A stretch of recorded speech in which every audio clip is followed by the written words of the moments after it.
Pada zaman kuno, seorang prajurit yang kalah dalam peperangan sering lebih memilih mati daripada hidup dalam kehinaan. Ketika ditangkap, ia mungkin berteriak, "Bunuh saja aku!"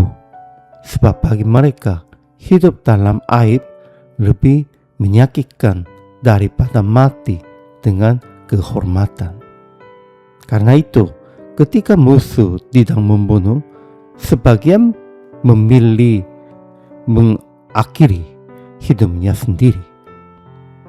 Demikian pula, ketika orang Filistin menangkap Simson, mereka tidak segera membunuhnya, melainkan mencungkil matanya dan memaksanya menggiling di penjara.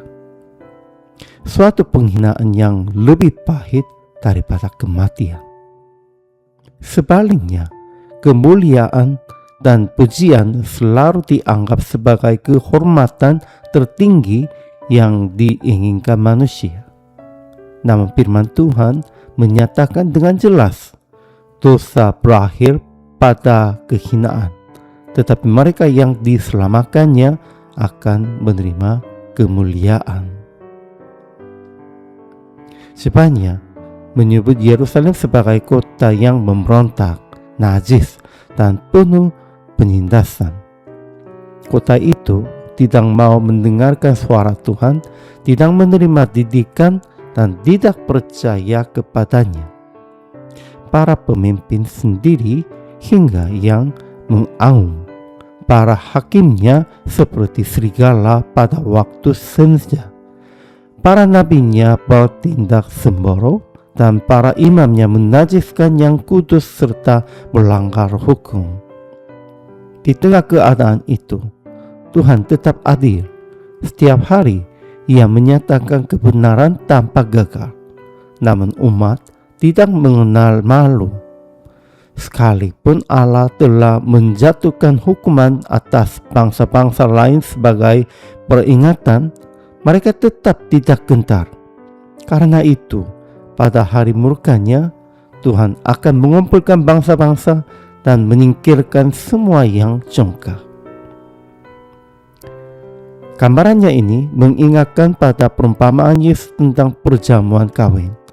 Mereka yang seharusnya datang, para pemimpin rohani dan umat pilihan, menolak undangan itu dan memilih jalan mereka sendiri. Demikian pula Yerusalem, para pemimpin dan rakyat hidup dalam pemberontakan tanpa rasa takut akan Allah.